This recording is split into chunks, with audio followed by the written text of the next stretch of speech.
BBC বাংলার অধিবেশন প্রবাহতে আপনাদের স্বাগত। আজ আপনাদের সাথে লন্ডন স্টুডিও থেকে আছি মানসী বড়ুয়া। বাংলাদেশের সর্বশেষ গুরুত্বপূর্ণ আপডেট সংবাদে আপনাকে স্বাগত। শুরুতেই সংবাদ শিরোনাম, পরে বিস্তারিত। প্রথমেই জানাবো, রাস্তার পাশ দিয়ে হেঁটে যাচ্ছিলেন যুবক, পেছন থেকে এসে প্রকাশ্যে গুলি করে হত্যা। চট্টগ্রামের নগরের পাঁচলাইশ থানাধীন এলাকায় প্রকাশ্যে গুলি করে আজাদ ২৫ নামের এক যুবককে আজ হত্যা করা হয়েছে। আজ বিকাল ৪টার দিকে পাঁচলাইশ মুরাদপুর ফরেস্ট গেট এলাকায় এই ঘটনা ঘটে। নিহত আজাদ পাঁচলাইশের হামজারবাগ এলাকার হাকিম শাহ হুজুরের বাড়ির বাসিন্দা মোহাম্মদ রশিদের ছেলে।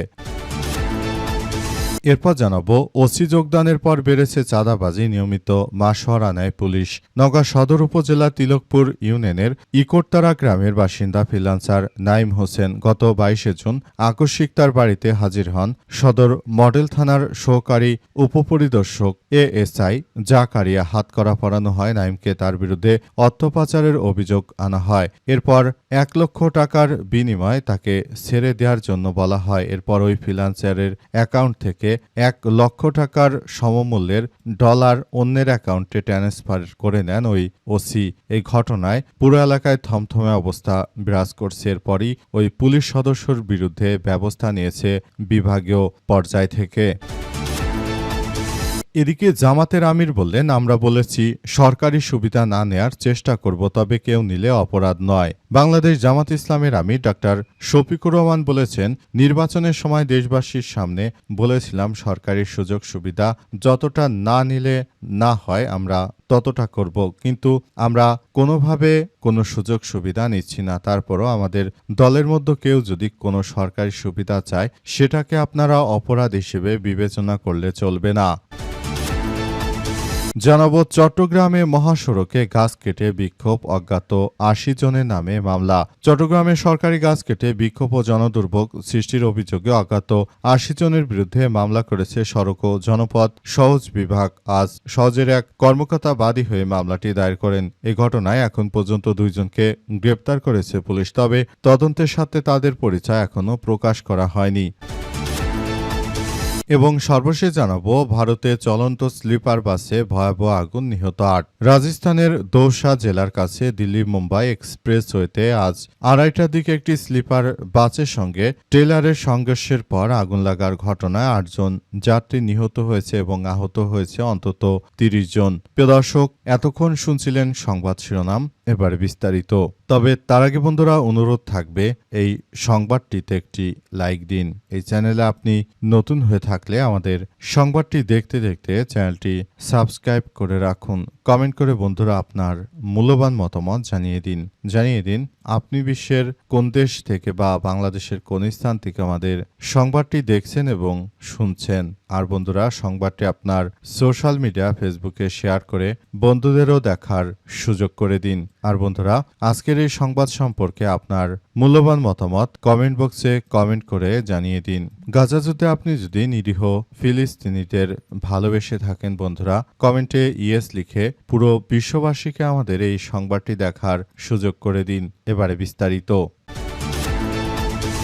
রাস্তার পাশ দিয়ে হেঁটে যাচ্ছিলেন যুবক, পেছন থেকে এসে প্রকাশ্যে গুলি। চট্টগ্রাম নগরের পাঁচলাইশ থানাধীন এলাকায় প্রকাশ্যে গুলি করে আজাদ ২৫ নামের এক যুবককে হত্যা করা হয়েছে। আজ বিকেল ৪:৩০টার দিকে পাঁচলাইশ মুরাদপুর ফরেস্ট গেট এলাকায় এই ঘটনা ঘটে। নিহত আজাদ পাঁচলাইশের হামজারবাগ এলাকার হাকিম শাহ হুজুরের বাড়ির বাসিন্দা মোহাম্মদ রশিদের ছেলে। চট্টগ্রাম মেডিকেল কলেজ চমেক হাসপাতাল সূত্র থেকে জানা গেছে, বিকেলে রাস্তার পাশ দিয়ে হেঁটে যাচ্ছিলেন আজাদের সময় হঠাৎ করে পেছন থেকে আসা অজ্ঞাত পরিচয় ব্যক্তিরা তাকে লক্ষ্য করে গুলি ছোড়ে। পরে সঙ্গে থাকা অন্যরা তাকে দ্রুত উদ্ধার করে চট্টগ্রাম মেডিকেল কলেজ হাসপাতালে নিয়ে যায়। সেখানে কর্তব্যরত চিকিৎসক তাকে মৃত ঘোষণা করেছে।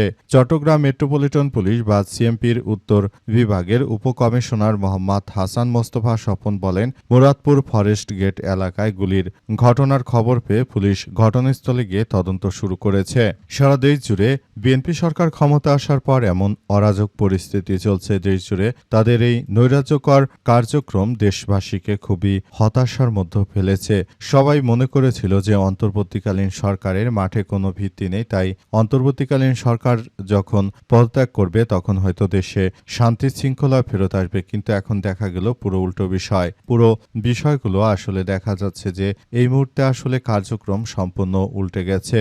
অবস্থায় আসলে পরিস্থিতি কোন দিকে যাবে সেটি এখন পর্যন্ত বলা যাচ্ছে না। এই পরিস্থিতির মধ্য দিয়ে সবাইকে আসলে এগিয়ে যেতে হচ্ছে।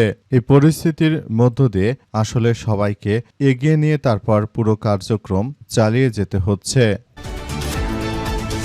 ওসি যোগদানের পর বেড়েছে চাঁদাবাজি, নিয়মিত মাসোয়ারা নেয় পুলিশের সদস্যরা। নওগাঁর সদর উপজেলার তিলকপুর ইউনিয়নের ইকোরতারা গ্রামের বাসিন্দা ফ্রিল্যান্সার নাইম হোসেন 22 জুন আকস্মিক তার বাড়িতে হাজির হন সদর মডেল থানার সহকারী উপপরিদর্শক এএসআই জাকারিয়া। হাতকড়া পরানো হয় নাইমকে। তার বিরুদ্ধে অর্থ পাচারের অভিযোগ আনা হয়। ভীতিকর এমন পরিস্থিতিতে ফেলে নাইমকে ছেড়ে দেওয়ার শর্তে এক পর্যায়ে শুরু হয় দিনদরবার। নাইমের ব্যবহৃত মোবাইল ফোন থেকে প্রায় 1 লক্ষ টাকা সমমূল্যের ডলার সেন্ড করে নেওয়া হয় আরেক ব্যক্তির অ্যাকাউন্টে।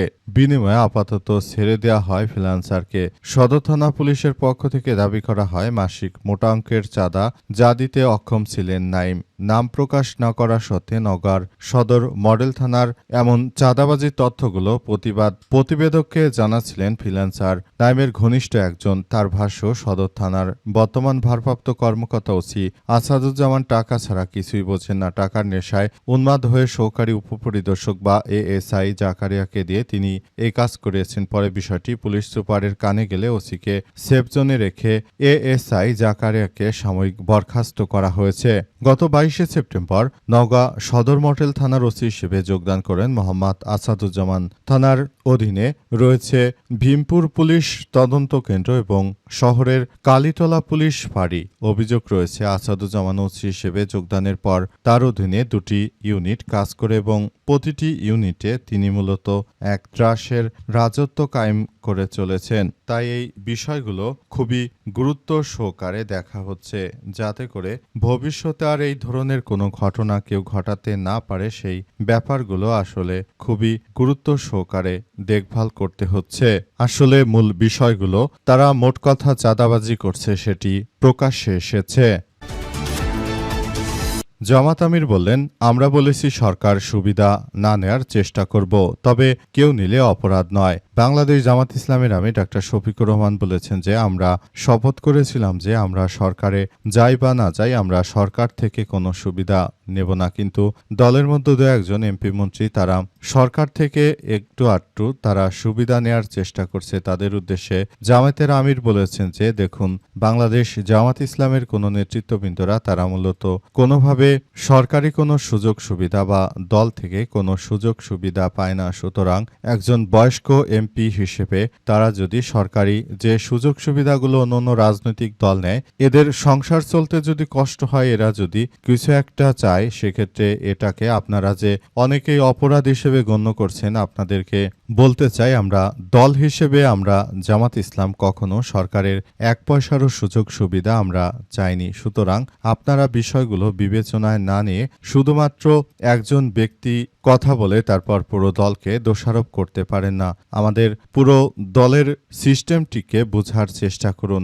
সেখানে কোনো চাঁদাবাজি নেই, কোনো রাহাজানি নেই, কোনো সন্ত্রাসী অরাজক পরিস্থিতি কোনো কিছু নেই। তারপরেও তেইচুরে যে ধরনের কার্যক্রম চলমান রয়েছে, আসলে সেটি সবার জন্য খুবই দুঃখজনক এক ব্যাপার হয়ে দাঁড়িয়েছে। তাই সবাইকে বলতে চাই, আপনারা যার যার জায়গা থেকে এই পরিস্থিতিতে সবাই যার যার জায়গা থেকে যদি পরিবর্তন না হন, তাহলে ভবিষ্যতে আপনাদের সবাইকে আমরা বিষয়গুলো নিয়ে জবাবদিহিতার আওতায় নিয়ে আসব বলে জানান বাংলাদেশ জামাত ইসলামের আমির ডাক্তার শফিকুর রহমান।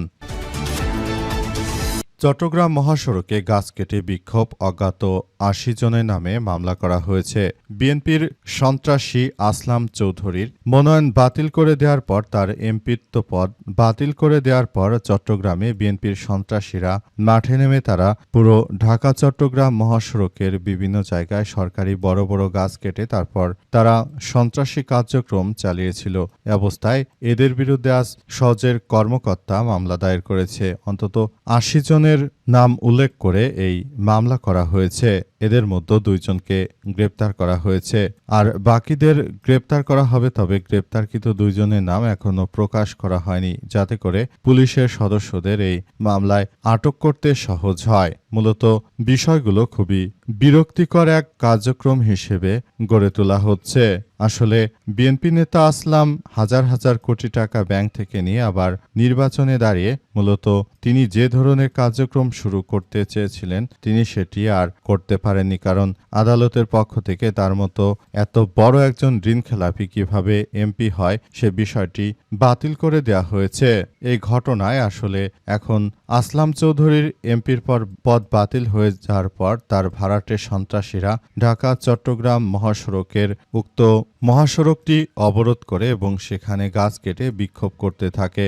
এই ঘটনা আসলে কোনোভাবে গ্রহণযোগ্য হতে পারে না, কারণ আদালতের সিদ্ধান্তকে যারা অমান্য করে তারা মূলত দেশের ভালো চায় না। তারা সব সময় এমন কিছু করতে চায় সেটা দেশের জনগণের জন্য খুবই ভয়াবহ এক বিপর্যয়কর পরিস্থিতির জন্ম দিতে পারে। তাই এই বিষয়গুলো নিয়ে সবাইকে এখনই ভাবা উচিত এবং যাদেরকে আটক করা হচ্ছে তারা সবাই মোটামুটি কথা বুঝতে পারবে যে পরবর্তীতে এই ধরনের অহেতুক আন্দোলন করে জনগণের বিরুদ্ধে দুর্ভোগ ছড়ানোর জন্য আসলে কতটা বেগ পোহাতে হয়।